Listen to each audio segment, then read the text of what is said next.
সত্যি ভীষণ আনন্দের দিন, কারণ তেতুলিয়া থেকে কাপারডাঙ্গা যাব, আমাদের সেই অনেকটা দূরে আমাদেরকে যেতে হতো। বারবার এলাকার মানুষের একদিকে কাপারডাঙ্গা, আরেকদিকে আমাদের এই তেতুলিয়া অঞ্চলের দাবি ছিল এই মরিয়ারপুর ব্রিজ।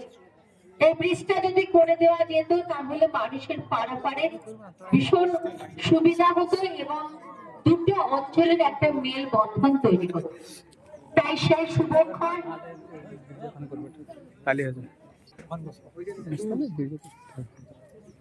শুভক্ষণ এসেছে যে আজকে সেই ব্রিজের শিলান্যাস অনুষ্ঠান হচ্ছে। আমি ধন্যবাদ জানাচ্ছি, মঞ্চে আছেন আমাদের পঞ্চায়েত সমিতির স্বাস্থ্য কর্মাধ্যক্ষ, আমার দীর্ঘদিনের সাথী শ্রদ্ধেয় আগুন ভাই মঞ্চে আছেন। মঞ্চে আছে আমাদের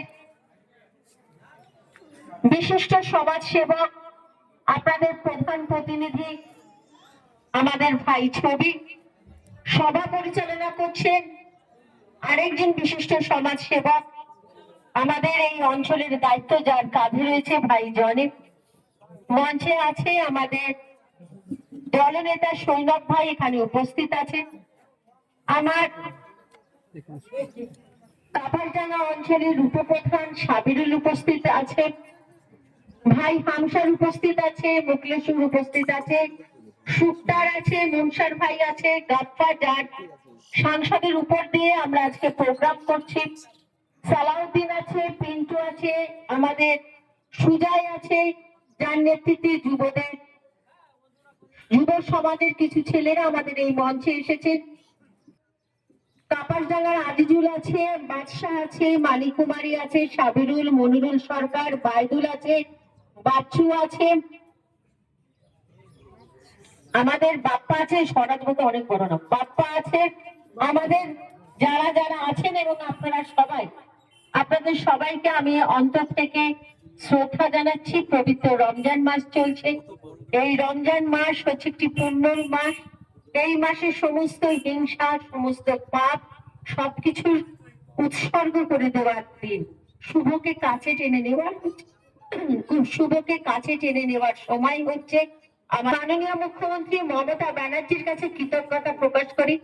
আমি আমার সেনাপতি, আমার সাংসদ শ্রদ্ধেয় আমাদের অভিষেক বন্দ্যোপাধ্যায়ের প্রতি আমি কৃতজ্ঞতা জ্ঞাপন করি, কারণ তারা না থাকলে আজকে জেলা পরিষদের পক্ষ থেকে 49 লক্ষ টাকা আমরা এই ব্রিজের জন্য বরাদ্দ করতে পারতাম না। এই 18 মিটার হচ্ছে কি লম্বা এবং চওড়াই হচ্ছে 5 মিটার। এই ব্রিজ করতে আপনাদের সকলের ভালোবাসা সহযোগিতা লাগবে। যে এজেন্সি এই কাজ করবে আপনারা ভালো করে দেখে নেবেন, কারণ এই ব্রিজের উপর দিয়ে বহু মানুষ যাতায়াত করবে, অনেক ছোট ছোট গাড়ি ঘোড়া যাতায়াত করবে, সুতরাং সম্পূর্ণ দেখার দায়িত্ব হচ্ছে আপনাদের। আমরা কাজটা এনে দিয়েছি, এবার দেখে নেবেন হচ্ছে আপনারা।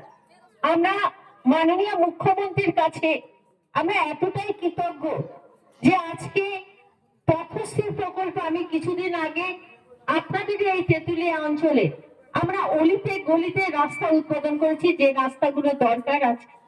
আমরা আবাসের কাজ